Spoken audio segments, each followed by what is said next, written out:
desenvolvimento, palestras, estudo e informação, com carinho, respeito e muito amor por você. Você não vai ficar de fora, não é?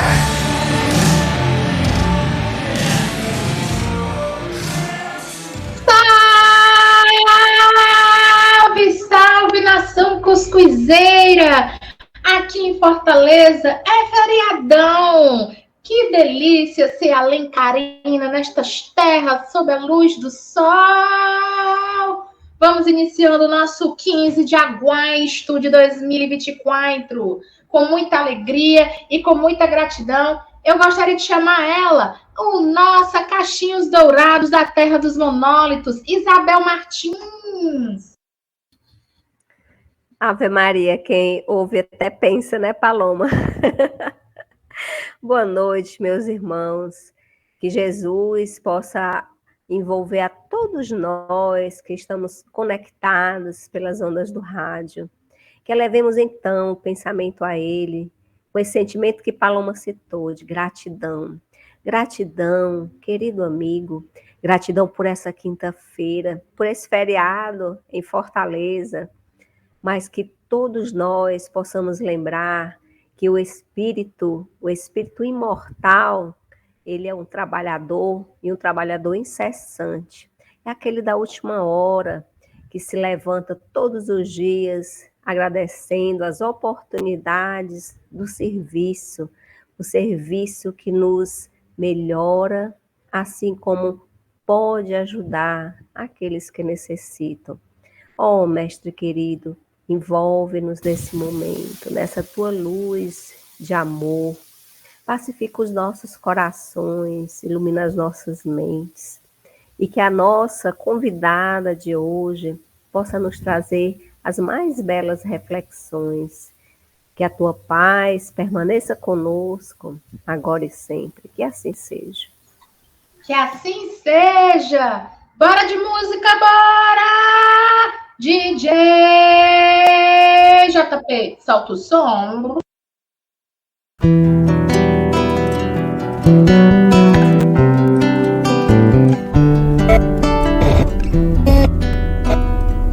Momento musical. Ligou, pediu, tocou. Mais músicas, mais informações. Web Rádio Fraterno. Incomparável. Ó Senhor, fazei-nos instrumentos de vossa paz. Ajuda-nos a renunciar e a perdoar. Ensina-nos a ter humildade, porque o ensinamento já foi lançado,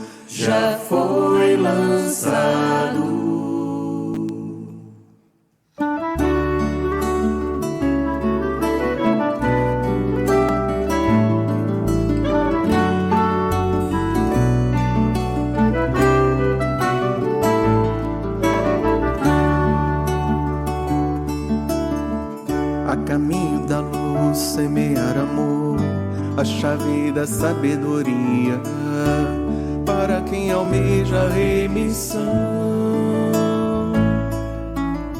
Ser tu aquele a tirar a primeira flor, ser aquele a ajudar ao teu irmão. Regue a esperança nos corações, estende as mãos para que possam trabalhar. Então, colher flores ao invés de espinhos, porque quem quer a renovação segue o Cristo no ideal. Ó Senhor, fazei-nos instrumentos de vossa paz. Ajuda-nos a renunciar e a perdoar. Ensina-nos a ter humildade, porque o ensinamento já foi lançado, Basta juntar juntar nossas pétalas para formar uma flor.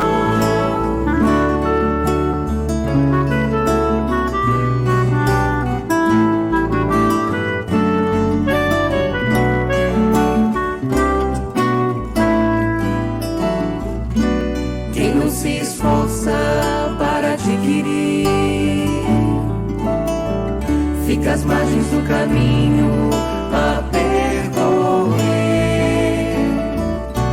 Todos foram feitos para a luz, basta você querer.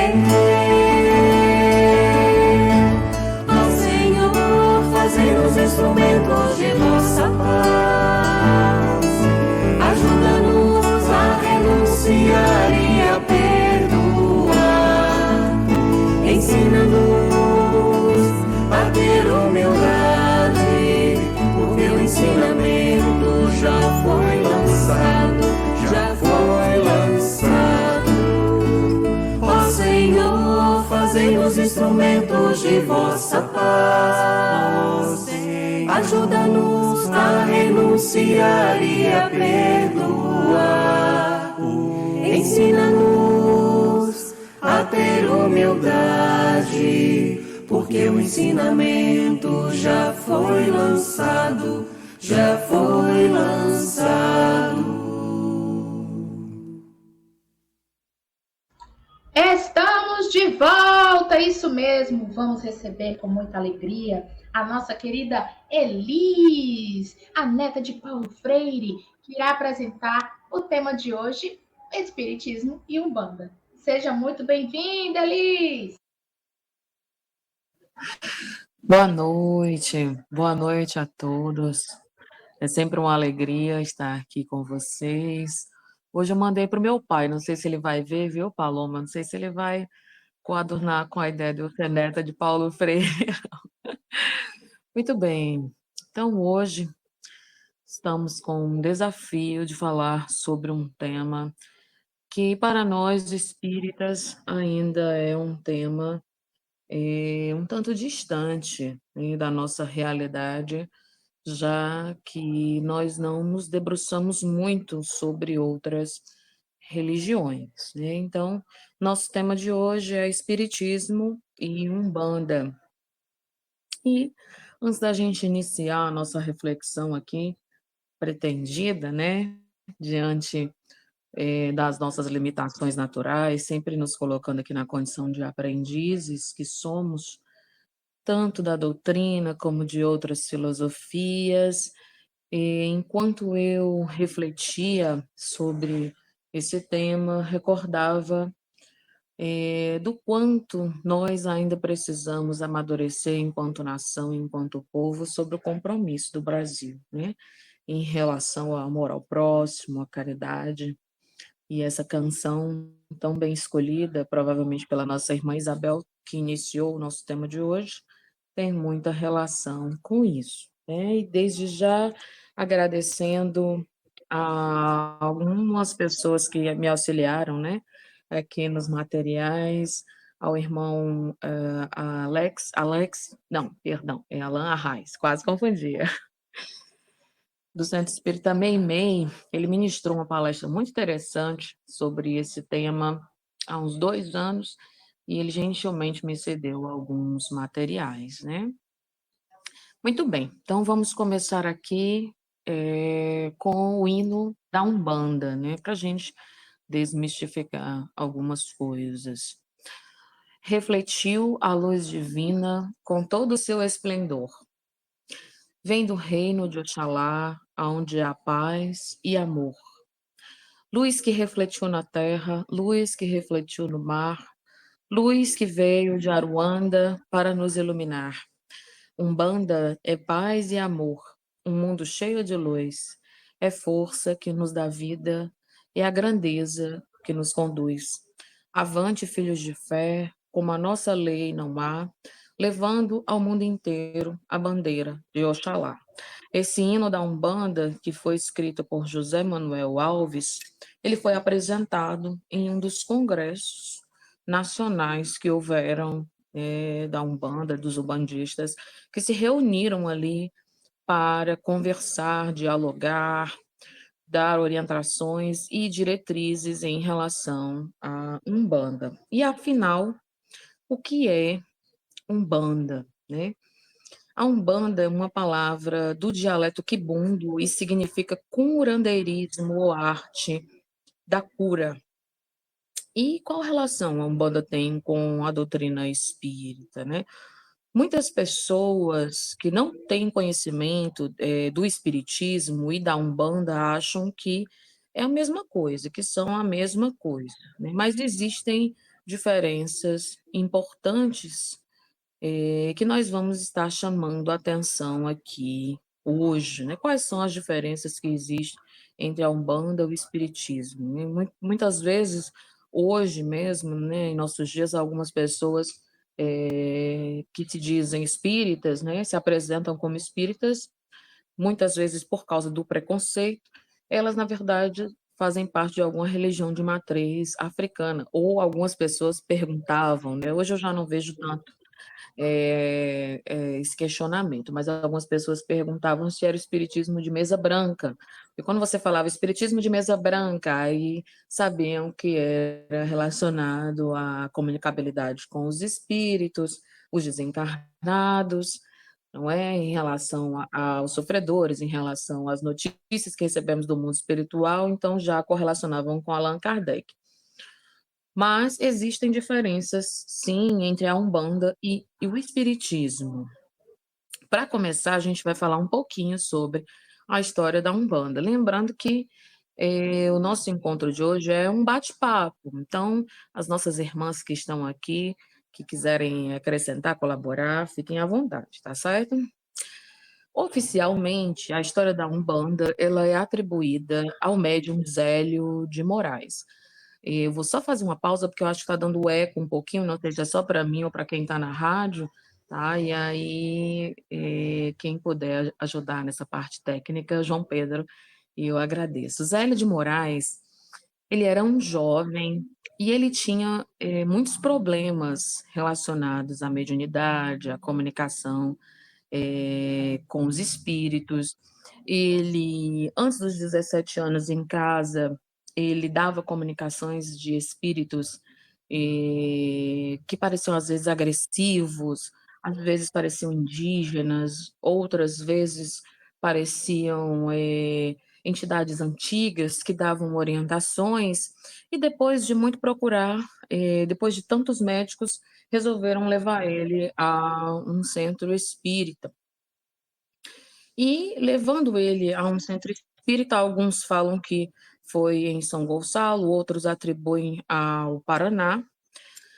Ele, chegando nesse centro espírita, se direcionou a uma reunião mediúnica, né? Quem conhece o espiritismo há muitas décadas, né? Eu ia falar séculos, mas não coube aqui, né? Nosso recorte temporal.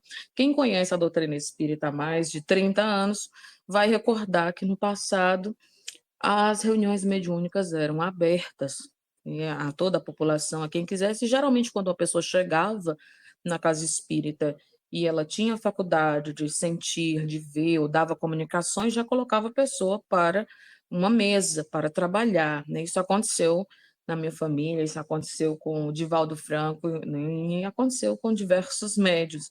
Então, isso ocorreu com o Zélio.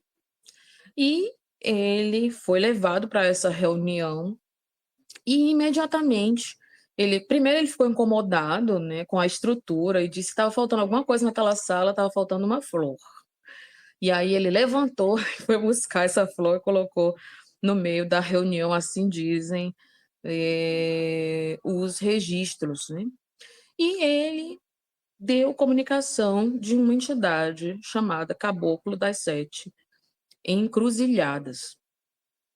E os membros da reunião acharam estranho, né? Para quem está ouvindo a gente e quem não conhece o que é uma reunião mediúnica, é uma reunião feita de comunicação com os espíritos, que é feito nos centros espíritas, mas hoje em dia essa reunião não é mais pública, né? Ela é uma reunião mais restrita, você precisa estudar um pouco mais para participar, E aí, os dirigentes dessa reunião que o Zélio entrou para participar, começaram a dizer que não tinha condições daquele espírito se comunicar ali, porque ele era um índio, um caboclo, então não tinha espaço para aquele tipo de comunicação, porque eram espíritos atrasados, segundo esses dirigentes. E aí começaram a dar comunicações, né, de vários espíritos das plagas africanas ali, das ligações espirituais que se tinha, e a resistência continuava. Esses espíritos são espíritos atrasados,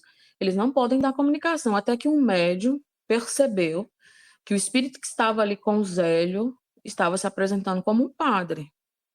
E aí começou a inquirir, né, o espírito: por que você está se apresentando como padre e dizendo que é o caboclo ali das 7 encruzilhadas? E aí o espírito explicou que a forma como ele se apresentava era como ele se sentia melhor.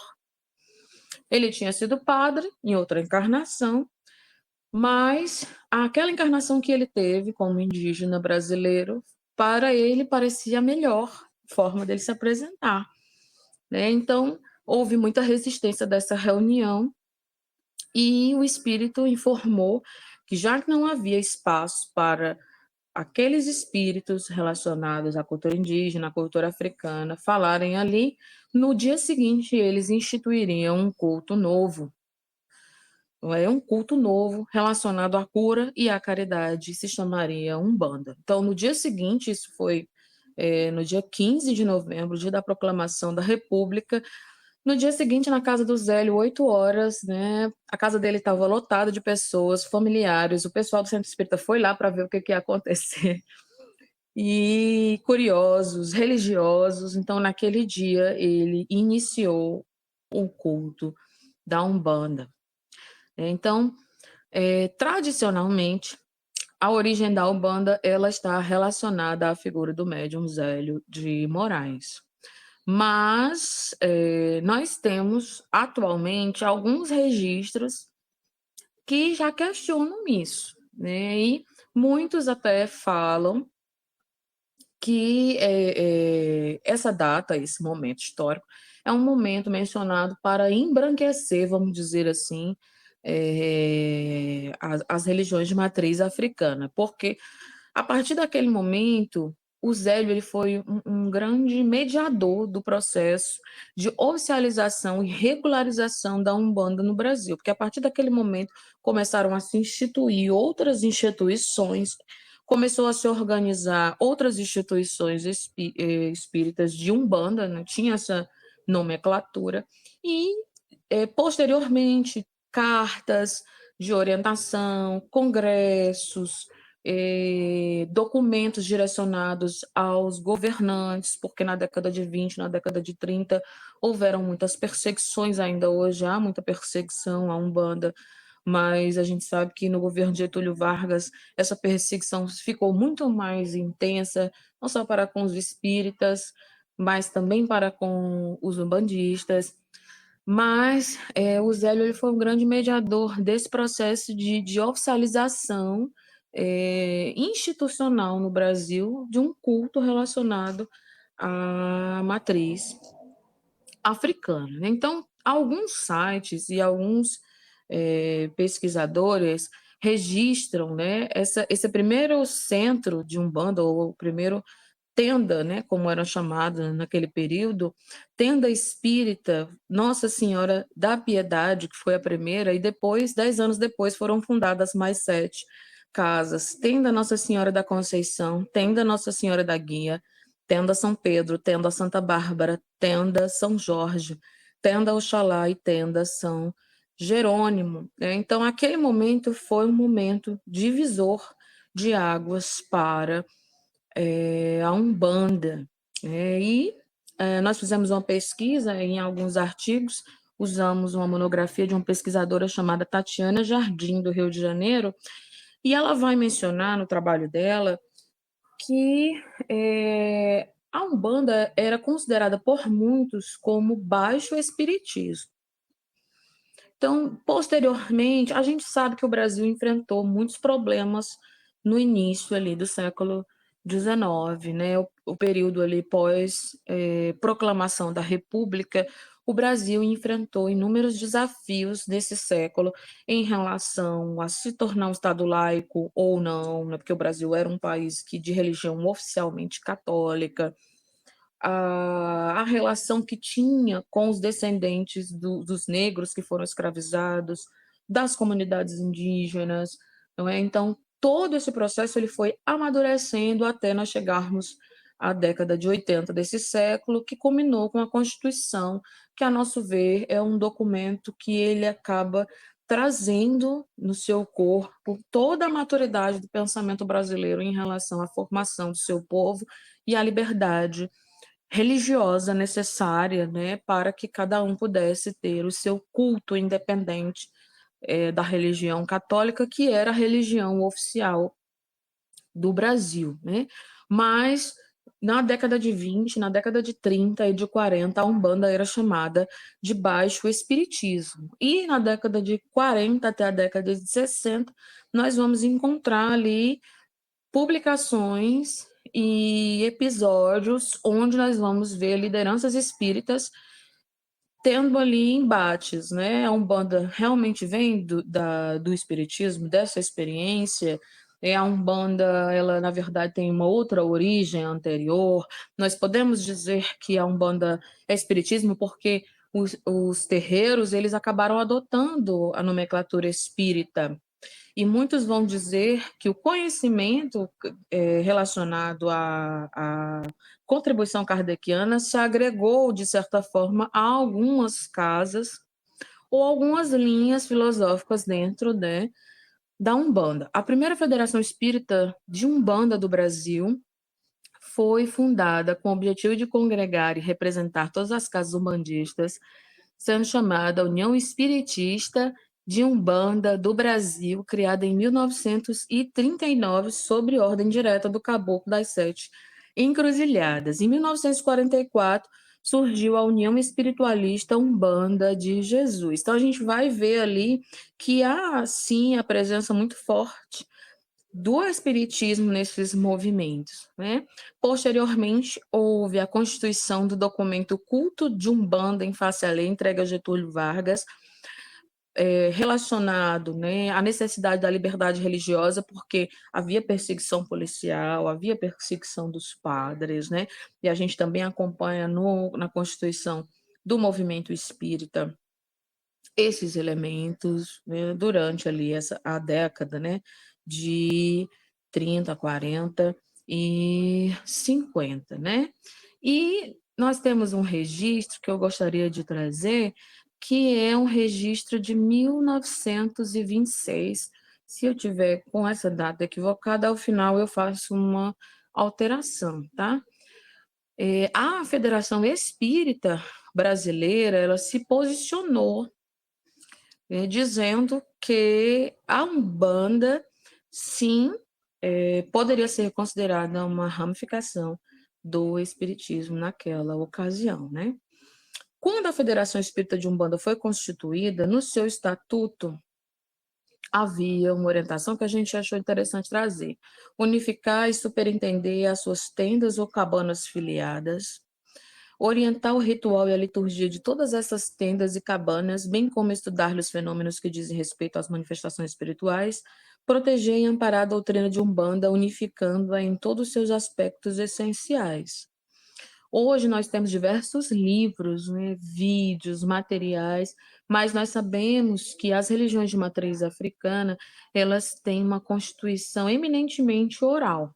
E como diz um amigo meu, que ele provavelmente vai estar ouvindo, em uma aula que a gente teve sobre o tema, nós não podemos falar de Umbanda de uma maneira singular. Então, podemos aí incluir a Umbanda no seu sentido plural, porque nós temos diversas leituras dessa experiência, então podemos entender que existem umbandas.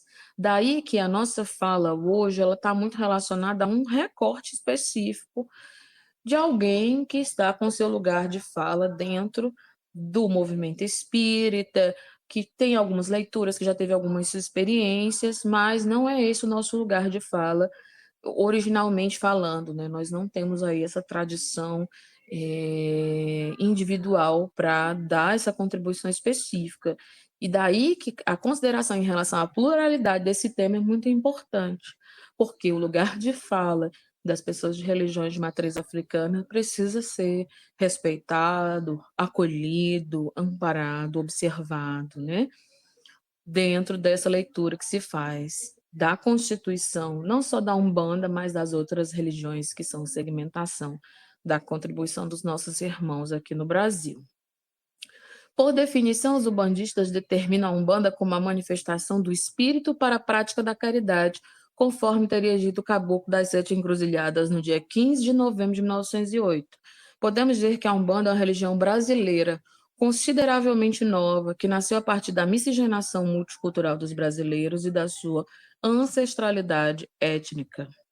No início, eu havia comentado que antes do Zélio de Moraes, nós vamos ter aí algumas experiências que elas foram registradas como experiências de um embrião, vamos dizer assim, da Umbanda. Evidentemente que, devido à condição do negro no Brasil, muitas das coisas que ocorreram, elas não puderam ser registradas, até mesmo porque eles viviam uma condição marginal, a questão da escravidão. Mas temos aí o registro, por exemplo, de João Cambinda, que em 1854, né, no tumulto que houve da insurreição de escravos em São Paulo, na cidade de São Roque, ele incorporava um espírito que liderava rebelados. E aí ele vai aparecer no jornal do Correio Paulistano como uma incorporação, né, que ele dizia que recebia do pai Gavião. E esse pai Gavião liderava ali o grupo de escravizados, né? E Cambinda tinha ali uma sociedade que era chamada pelo jornal da época, né, de maçonaria negra. Ele era o grão-mestre dessa sociedade e eles realizavam rituais que reuniam grande quantidade de escravos e livres, que havia dança, havia música e havia manifestações com uma linguagem pouco inteligível, né? E o toque ali dos atabaques, um instrumento feito de cabaça que eles não sabiam exatamente o que era. Então, nós vemos aí já a constituição de um culto se formando, né? Lembrando que esses cultos que já ocorriam no Brasil, apesar que hoje nós já temos leitura para compreender como eles se subdividem no sentido do candomblé, a região que veio, no sentido mesmo das variações que tem no candomblé ou das variações que a Umbanda sofreu, nesse período a gente vai observar ali que havia também a influência das contribuições dos nossos irmãos indígenas com a questão da pagelança e da perspectiva católica, que era muito forte, era cultural e não tinha como eles se desvincularem disso. Ao registro de Juca Rosa, na década de 1870, no Rio de Janeiro, ele era visto como um feiticeiro, realizava rituais de cura que atraíam a alta sociedade, era um negro considerado inteligente, não é? Então, o registro dele está no livro História da Polícia do Rio de Janeiro, de 1944, e ele ficou famoso por receber mulheres da alta sociedade em cerimônias de magia que ele curava as pessoas, né? Incorporava, dançava, dentre outras coisas. E temos o registro de Luzia Pinta, da Angola. Ela veio da Angola como escrava, depois conseguiu ser livre e ela, por volta de 1720, entre 1720 e 1740, ela instituiu um culto que durou quase 20 anos, e dentre outras coisas, ela fazia novenas para os santos, ela fazia reuniões com músicas e atabaques, ela dava manifestações de espírito falando outras línguas. Então, nós temos aí a presença de forma muito embrionária de cultos de matriz africana que acabavam por denunciar ou anunciar ali um germe, vamos dizer assim, da constituição do que seria o que nós conhecemos hoje como Umbanda. A Luzia Pinta, ela foi levada pela Inquisição, que na época era muito forte, e acabou morrendo lá em Portugal, nos calabouços da Inquisição. trazido essas informações históricas, né? Agora a gente vai trazer alguns aspectos relacionados à Umbanda em si, né? A Umbanda tem alguns guias espirituais, lembrando, como disse a vocês, que a nossa leitura é uma leitura de quem está de fora, né? Relacionada aos artigos, aos livros. Evidente que nós já tivemos alguma experiência com a Umbanda, mas diferente de quem está imerso dentro da religião. Então, alguns guias espirituais da Umbanda que podemos registrar.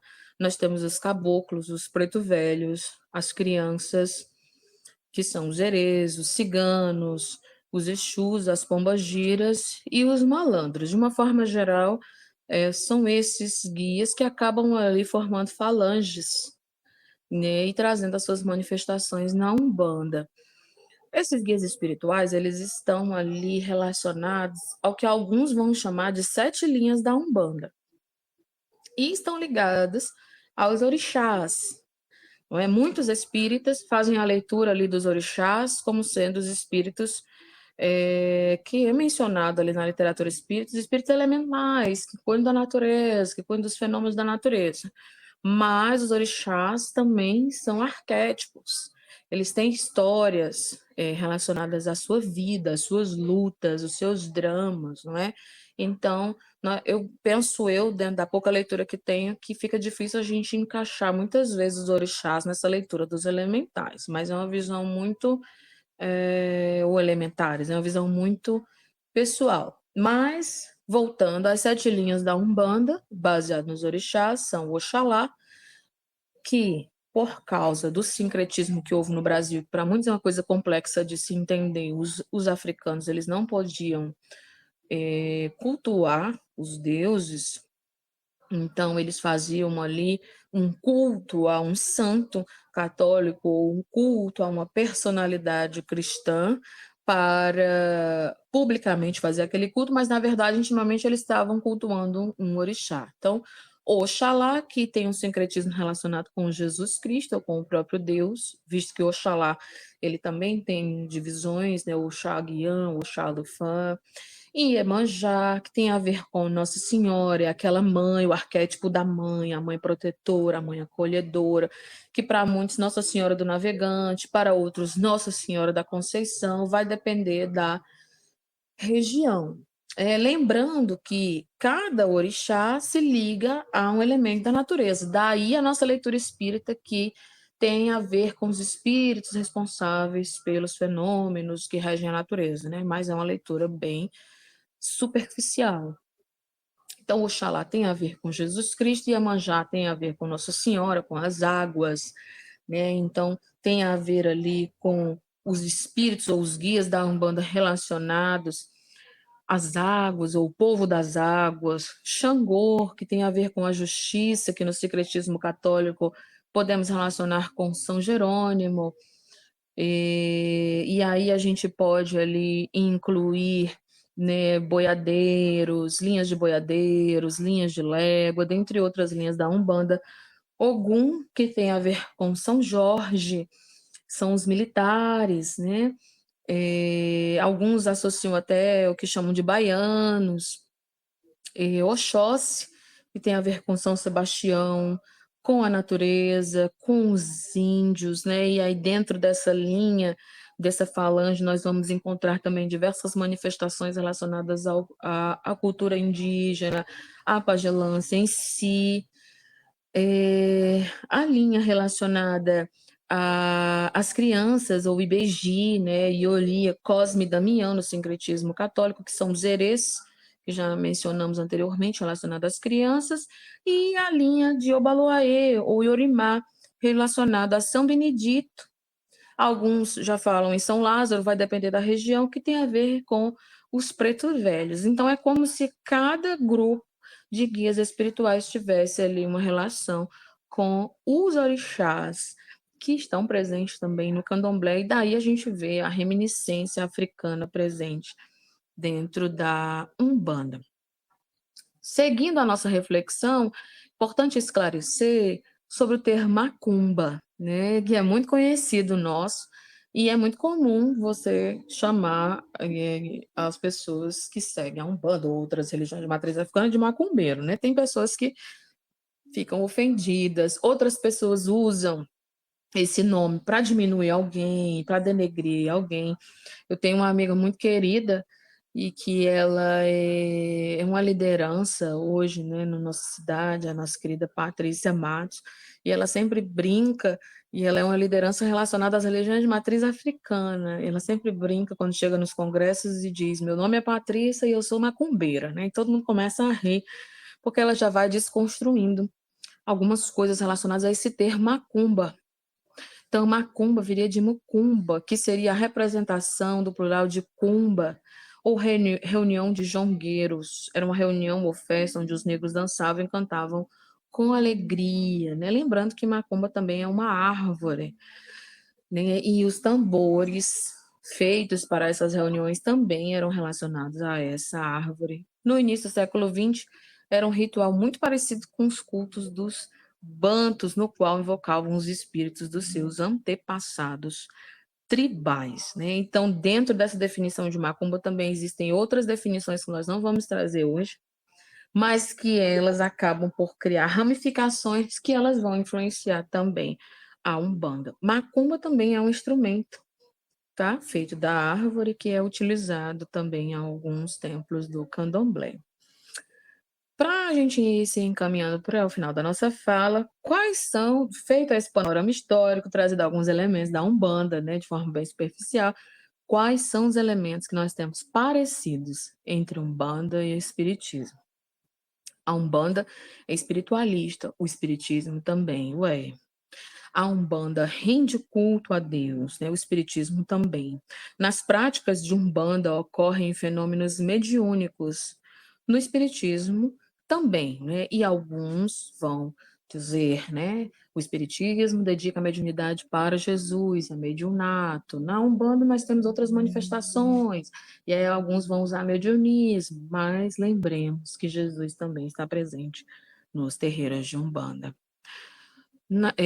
A Umbanda também aceita a reencarnação e o Espiritismo também. Na Umbanda, o foco é a caridade, né? E o Espiritismo também. Alguns aspectos nós poderíamos trazer assim de forma bem gritante sobre aspectos divergentes. O Espiritismo ele não prescreve qualquer forma de parâmetro ou comportamento relacionado ao formalismo de função sacerdotal. Na doutrina espírita, nós não temos sacerdotes, não é? Então, a Umbanda ela tem os sacerdotes, alguns são chamados de pais ou mães de santo, de terreiro, tem a orientação relacionada à vestimenta, à organização do culto em si, os pré-requisitos para você se tornar um sacerdote, as funções que são estabelecidas dentro do templo ou do terreiro. Então, existe uma diferença em relação a esse aspecto no centro espírita, que já procura ter outro tipo de organização, né? De uma forma mais democrática, se há ali a eleição de uma liderança, né? Então, tem uma perspectiva diferente. O espiritismo não usa imagens, né? Então, a Umbanda já tem a questão das imagens, dos altares.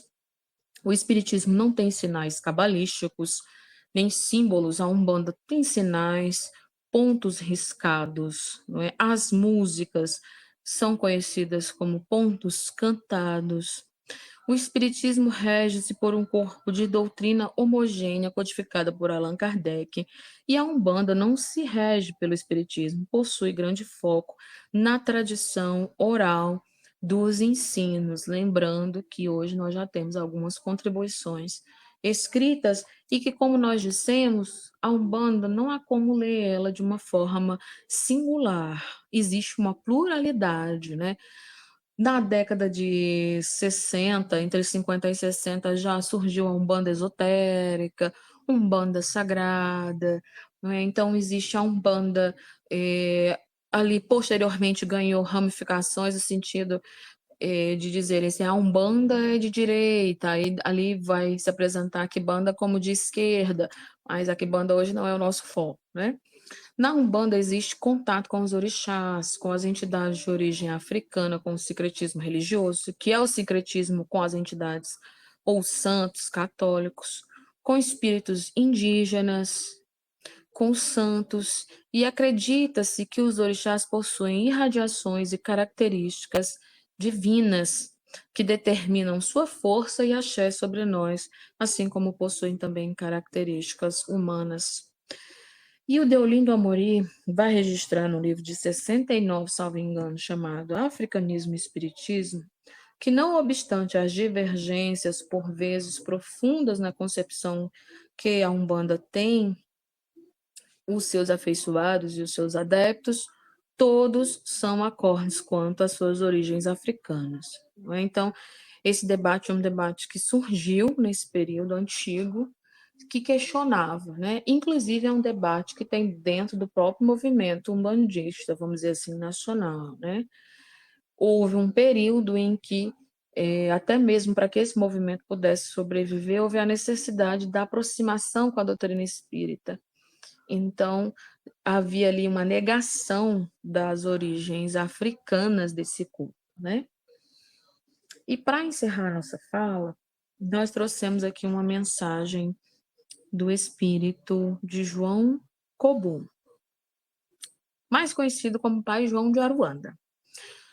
Tanto faz para um espírito elevado atuar como pai velho numa tenda umbandista humilde, ou escrever a orientação psicografada sobre a luz do espiritismo, desde que seu trabalho seja em benefício da humanidade do próximo.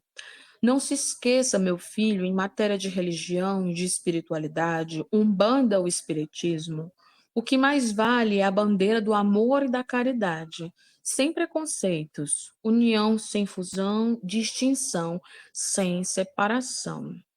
Então, a nossa fala está mais relacionada a esse aspecto da necessidade de nós acolhermos a diferença, de respeitarmos as diferenças de perspectiva e de compreendermos a necessidade dos nossos irmãos, do seu culto relacionado às tradições que são do nosso povo, não é? E que todos acabam por convergir rumo a Jesus sob a tutela do nosso Ismael. Nós acreditamos, sim, que Ismael tutela o Brasil e que certamente intervém junto aos nossos irmãos da Umbanda nos seus processos de evolução e de organização. A nossa gratidão, e aí a gente vai abrir agora para as contribuições aqui das nossas companheiras. Excelente, Elis, pelas colocações. Vamos de pinga-fogo? Vamos de pinga-fogo, menino! Simbora! Então, bora de pinga-fogo, vamos pingar com uma musiquinha para pingar esse pinga-fogo. Então, DJ JP, bora pingar o fogo com a música pra gente voltar já já. Let's go, DJ JP! A música que toca aqui, toca seu coração. O Web Rádio Fraterno.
Justas as portas do amor, sangue sangue chibata a aflição.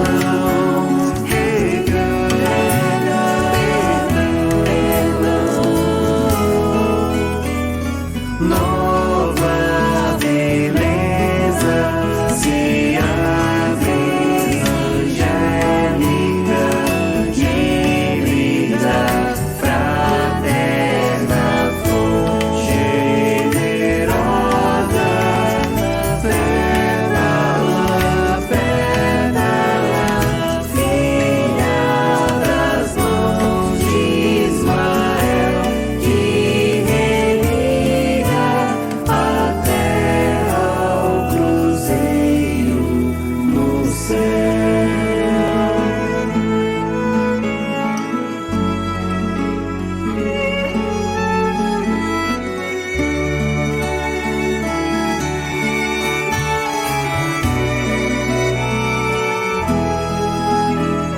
Terra, mãe, bendito é teu ventre, são a regenerar pra amanhã, sementes de dor aos milhões que vêm atracar nos teus cais. São degredados pobres de além-mar e também dos céus, verão teu grande esplendor, largas tuas costas são, justas as portas do amor, sangue chibata a aflição.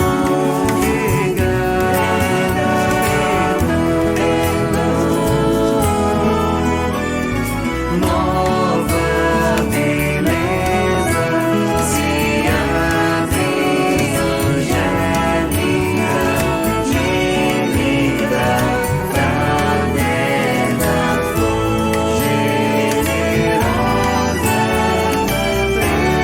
pétala, pétala, filha das mãos de Ismael, que religa a terra ao cruzeiro no céu.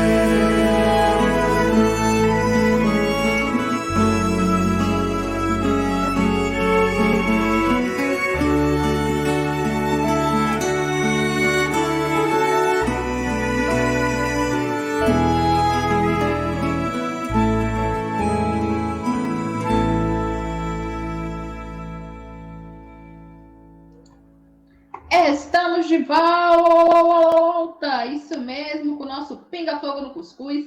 E já temos aqui gente de prontidão. Ela mesma, nossa caixinhos dourados da terra dos monólitos. Vai, Isabel! Essa paloma é tão engraçada.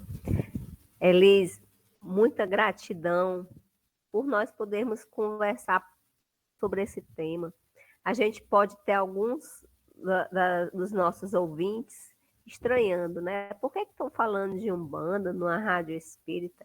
Se a gente for estudar as obras de Kardec, Kardec mesmo sugeria que a gente ampliasse o nosso conhecimento, mas não era para a gente poder ir degladiar se nós estamos com a razão, se nós não estamos com a razão, era justamente para a gente poder não ser esse inquisitor, a gente não colocar ninguém na fogueira, a gente agir com tolerância uns com os outros, né? Respeito, e respeito é bom e todo mundo gosta. E aí a gente gostaria de fazer uma fala que é um adendo, né? A gente sabe que nós tivemos várias pessoas, e o Brasil é um país que tem dimensões continentais, e há um sincretismo religioso muito grande. Então, às vezes, a gente mistura muita coisa, e às vezes a gente acaba não seguindo, né? O que é mesmo a minha crença religiosa, a gente tem esses questionamentos. E aí a gente sabe que também tem as afinidades, né? Então, tem aí, conta-se a história de que uma cantora que é muito conhecida aqui no Brasil, que é a Clara Nunes, que após ela desencarnar, e era sabido que ela era de uma matriz religiosa, né, africana, mas ela passou por outras, né? Ela conheceu a doutrina espírita, mas não teve tanta afinidade, e ela encontrou essa afinidade, eu acho que é Umbanda, se eu não estou enganada. Eu gostaria de te perguntar isso, por que às vezes uma pessoa, você vê que tem uns pontos que se tocam, espiritismo, Umbanda, por que algumas pessoas vão para a Umbanda e não se identificam, acabam indo para a casa espírita, e algumas pessoas vão para a casa espírita e não se identificam, vão para a Umbanda?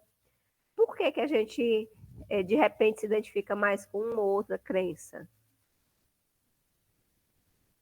Elis? Isabel, oi, querida. O meu telefone tocou. Eu só ouvi, acho que você falava sobre a identificação que cada um tem em relação à sua religião, é isso?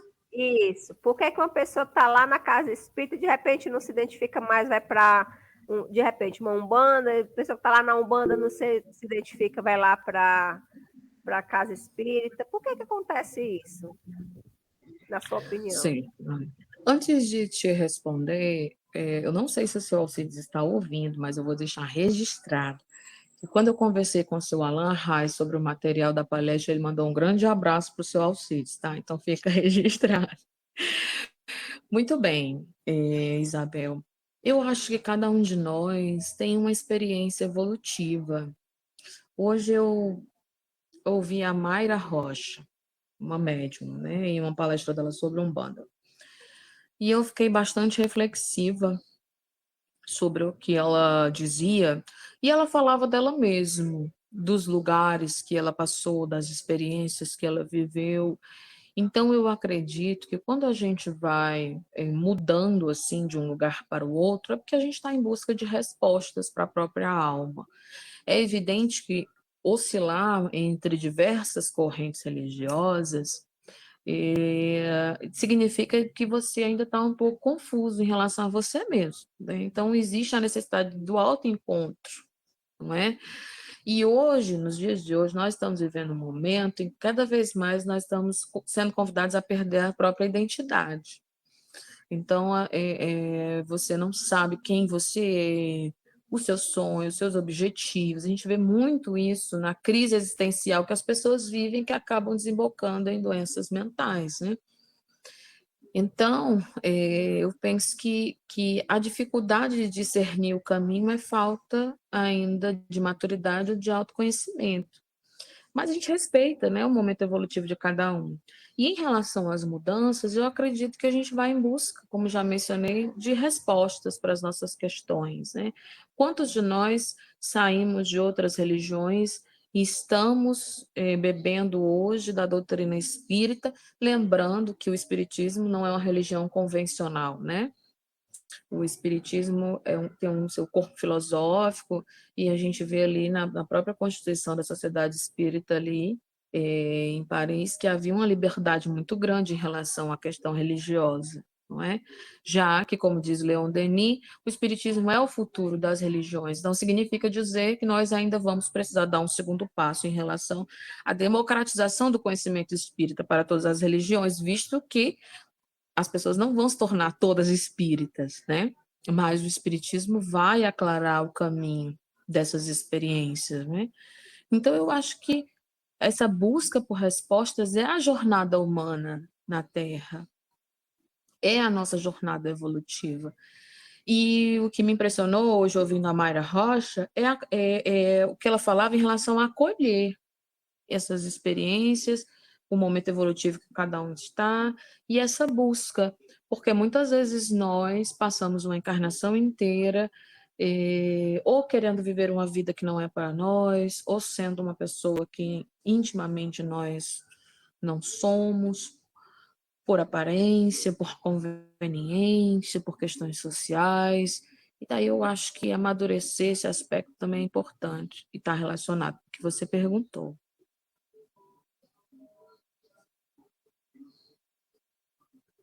Alô, som testando. Alô, som testando. Carol, Carol, atende. Oh, meu Deus do céu.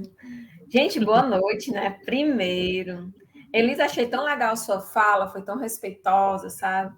Você foi, assim, falou de forma muito delicada. Porque não deixa de ser, né? Quando a gente fala de crenças religiosas e de outras crenças que pertencem a outras pessoas, são pontos frágeis que a gente vai tocando.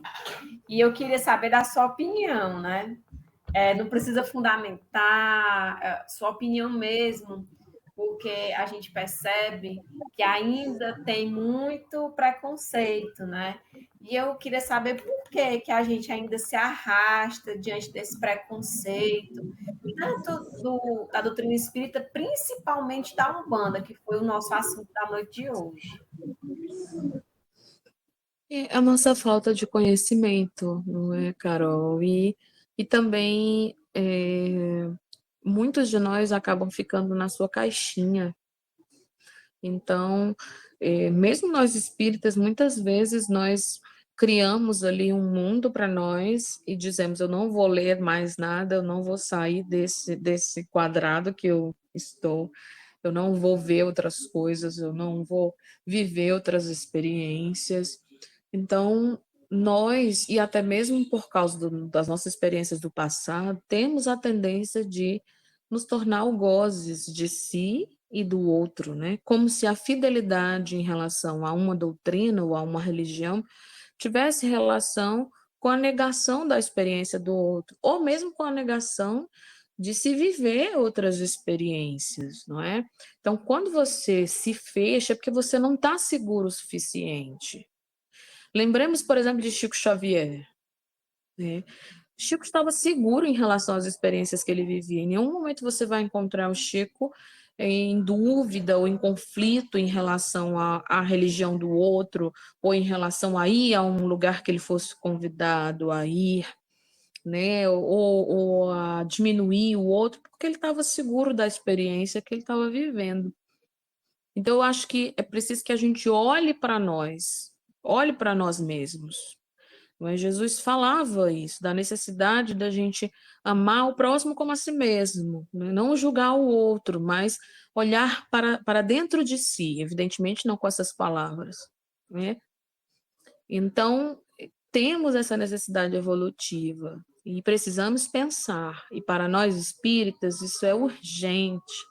Nós falamos bastante, né? A gente está encerrando o nosso tempo, já estou concluindo. Nós falamos bastante sobre o mundo de regeneração, sobre a necessidade de uma conduta evangélica, a necessidade da reforma íntima, mas como é que está o nosso nível de tolerância para com o diferente, o outro?